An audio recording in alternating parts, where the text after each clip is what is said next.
Hello friends, this is Dr. Amarjeet Kaur, Professor of Accounting and Business Communication at the Department of Management, Gurugram University, Gurugram.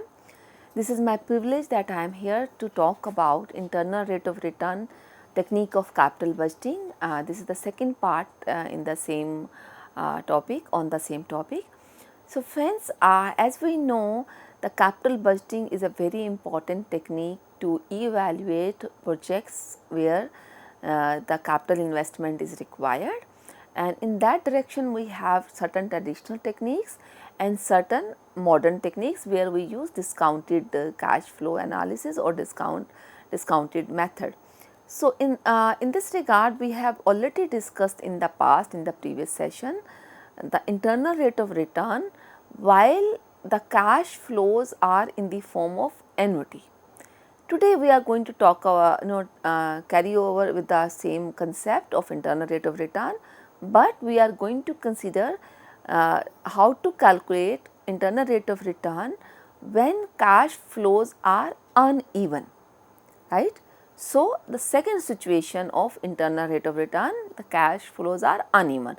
It is little difficult and it really takes a lot of efforts to understand this. So, please pay attention to the discussion today we are going to have.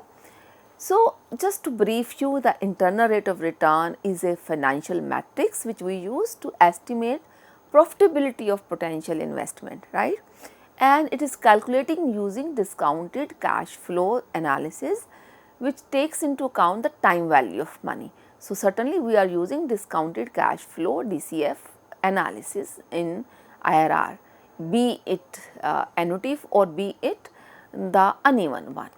So, since we are discussing uneven one, so we will be discussing the steps first and then we will take a caselet to understand IRR calculation in a situation when cash inflows are uneven.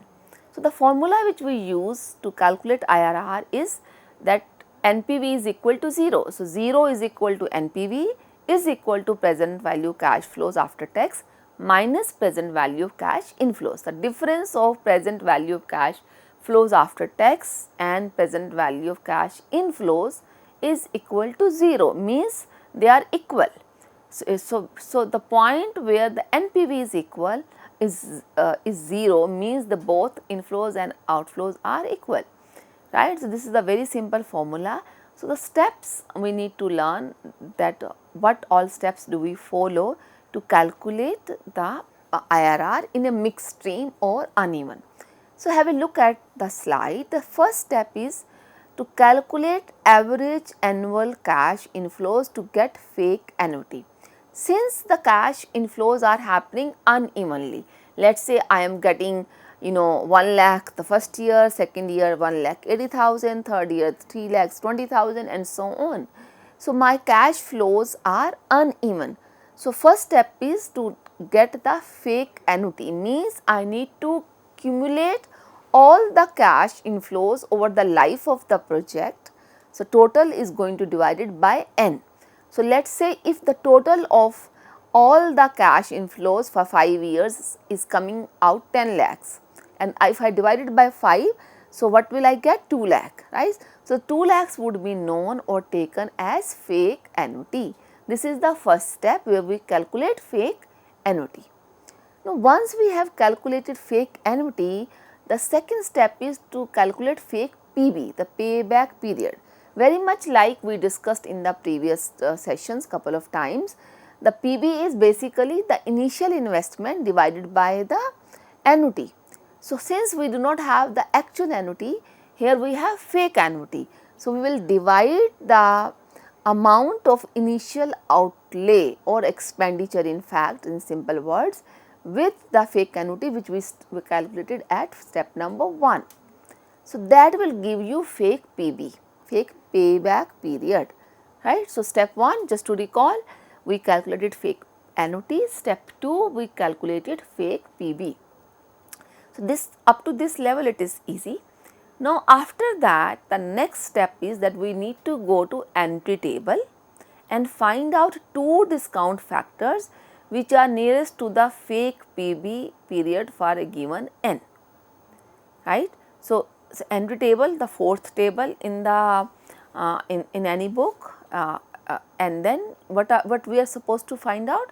Only one discount factor. While using the these steps in annuity, we found two discount factor. So note down the difference here.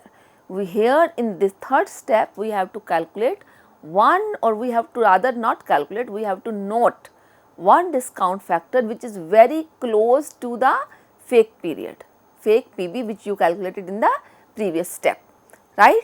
So step number 3 is to check and find out the discount factor closest to the PB value. The step number 4 is that we have to adjust this discount factor subjectively by increasing the same if the actual initial inflow is higher than the fake annuity and vice versa. What does it mean? Let us say my fake annuity was, we assumed my fake annuity is 2 lakhs. So let us say in the first year it was 80,000, second year 120 and so on. It means initial year my and the project life is 5 years, we are assuming of course. So my initial outlay is less than the annuity, because annuity was 2 lakhs, the fake annuity. So in this case, so what we will do? We will reduce.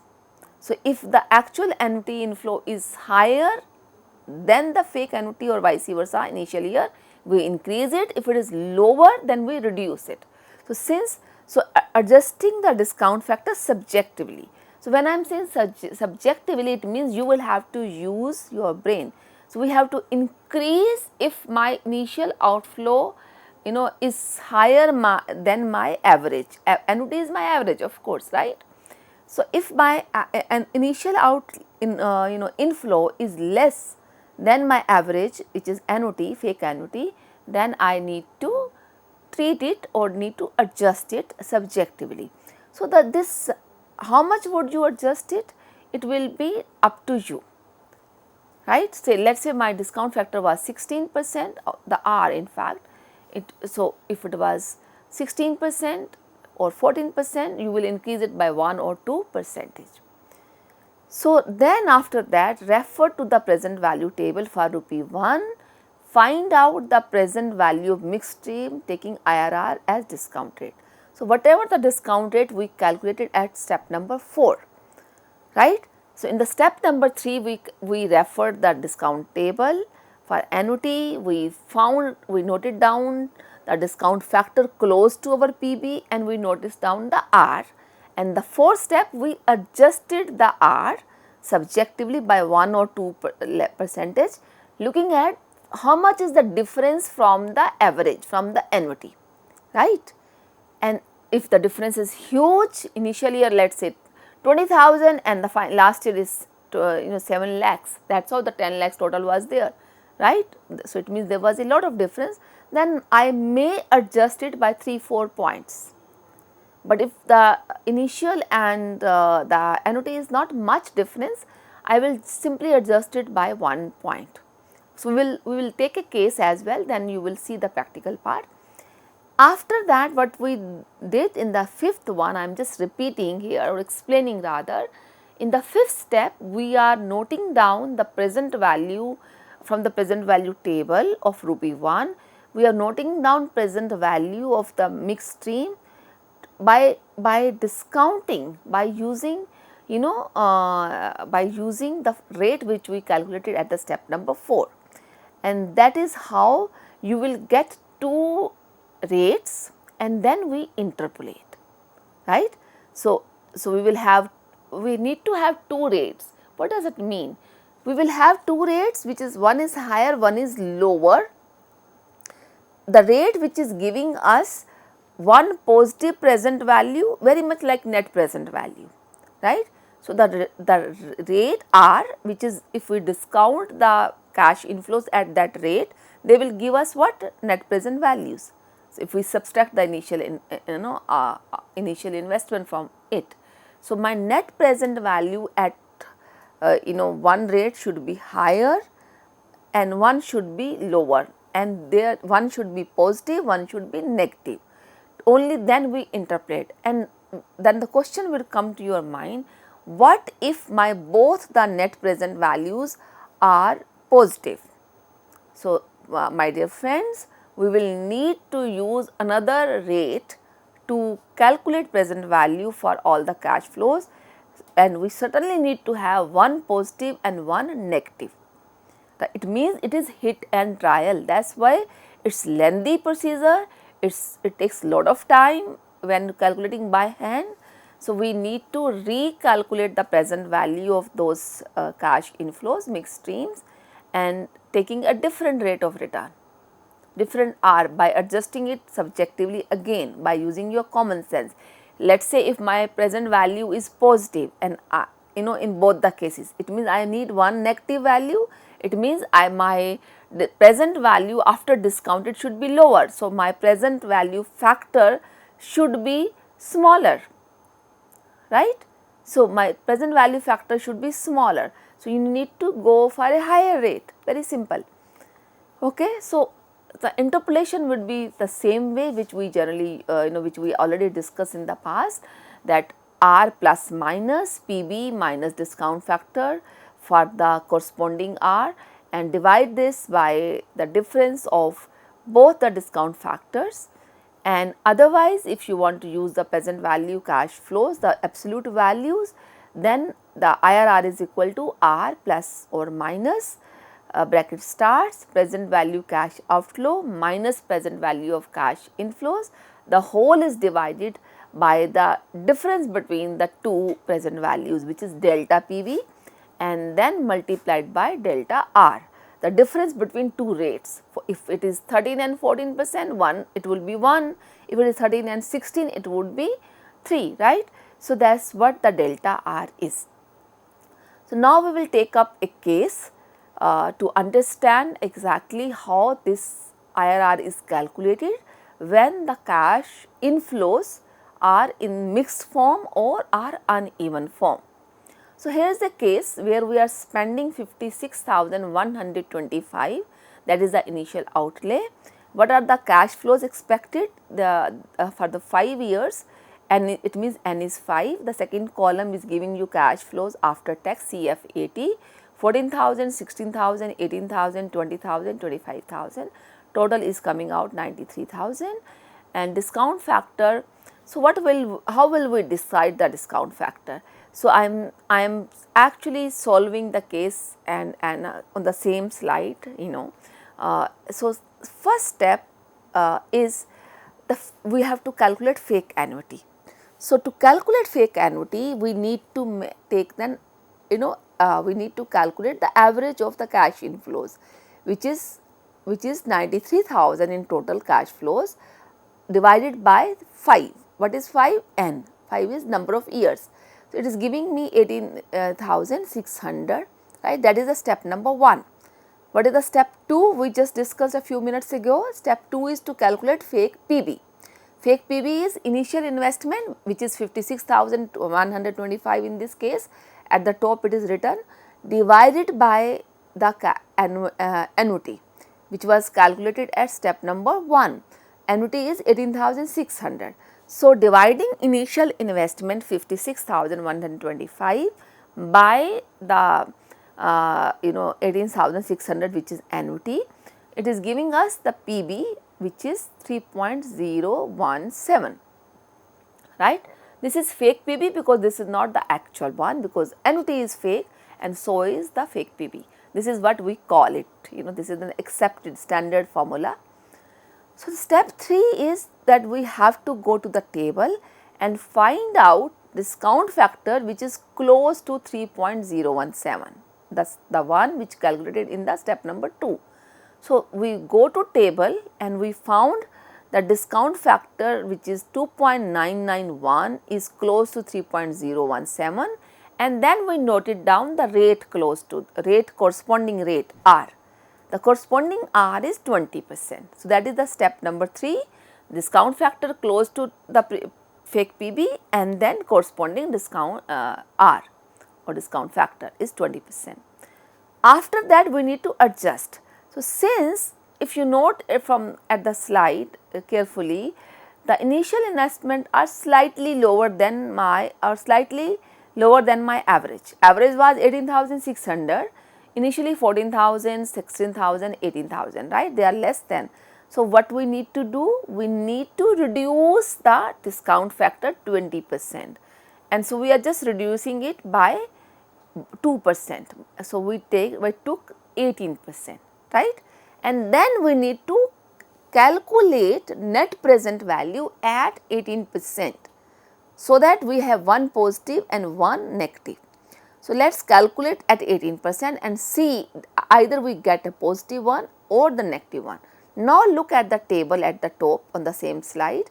The third column is discount factor 18%, right. So, this basically here we are calculating step number. What we are calculating? We are calculating the under the step number 6, we are calculating present value. So, your discount factor 18%, we are getting, where did I get 0.847, 7.1? These are the discount factor which we got from table number 3, right. So, if you look at these values are given in the table at 18%. So, you have the corresponding rates for every year 1, 2, 3. So, for 1 the discount factor is 8.47 and so on. Now, the next step is multiply this factor. Let us say the table row number year number 1 14,000 with discount factor 0.847, you get the total PV 11,858. This is what I refer to year 1.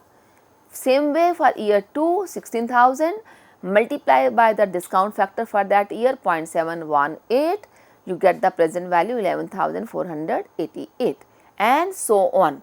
For the total of 5 years we calculated the present value, the same formula by multiplying column number 2 with the column number 3, right. So, total present value of these cash inflows is 55,553, and if we subtract the initial outflow 56,125, we get net present value which is negative in bracket 572, right. So, I hope you are noticing in that table 572 in negative. It means the next value should be positive, right, because we need two present values, one negative, one positive to interpolate. So, to get the positive value, what shall we do? We should increase it or we should decrease it, because we got 572 negative value at 18%, right. So, what should we do? Just think about it. We need to increase the discount factor from 18 to 19 or 20, or we need to bring it down. What do you say? So, we need to actually reduce it, right. So, now we will try at 17%, because to get a positive value my discount factor should be at lower, discount factor should be lower at a lower rate. So, now we are discounting it at 17% with the same steps, and if you look at the difference of the present value of cash inflows and present value of cash outflows, we are getting a positive value of 853, right. So, all the same steps have been followed. The fake annuity has been calculated 18,600, right. Fake PB has been calculated 3.017, then discount factor 20, all those steps. After all those steps, the only difference is here we are discounting at 17%. In the previous one we discounted at the 18% rate, right, the step number 4. And since we after calculating the present value we found a negative value, we need to have a positive present value. So, we are recalculating, and this time once we recalculated the present value, or the rather net present value, we discounted at 17%, because we are looking for a positive rate. To have a positive rate, we need to reduce the discount factor from 18 to 17%, and thus we could get a. So, there is a possibility if you could have tried the first one at a 20%, then you would have you may have a higher negative value, right, or maybe you did not try 17, you may have tried 19 by mistake or 20 by mistake and so on. So, unless you get one positive present value and one negative present value, you cannot interpolate. And for interpolation, if you look at the slide at the bottom, the last step, step number 9, we can use 17% or 18%, either of the two. This time I am using the second method of present value, because in the previous lecture on this, in the previous part of this lecture, we have actually used the interpolation of the first method. Here we are using interpolation of the second method, so that you could learn both of them. After interpolation, the answer coming 17.6% in both the cases. So, answer will never vary, either you use the lower rate or the higher rate. At 17%, the only difference would be we would be using a plus sign because it was a lower rate. At 18%, we will be using a minus sign because it is a higher rate between the two, right. And then the next second difference is the corresponding cash flows would be taken. The corresponding cash flows are different in both the cases, and there is no difference of putting present value cash flows before or after the present value cash outflows. It means the inner minus or plus sign is not considered at all. What is considered is the plus or minus in the beginning of the formula, so 17% plus or minus, that is what is considered. The internal, the whatever there is in bracket, that is taken as as a absolute value, positive value to add or to subtract in the initial plus or minus sign. So, I hope I was able to help you understand how to calculate IRR with the help of this caselet, while the cash inflows are in uneven format or in mixed format. So, now I would like to discuss about the merits and the demerits of this technique, because it is a very commonly used. Most of the multinational company and the big companies, they use IRR along with PB especially. So, what are the merits of this technique? The first of all, this considers time value money concept, because it is a discounted technique. So, it always considers time value money. The second benefit is that it considers total benefit.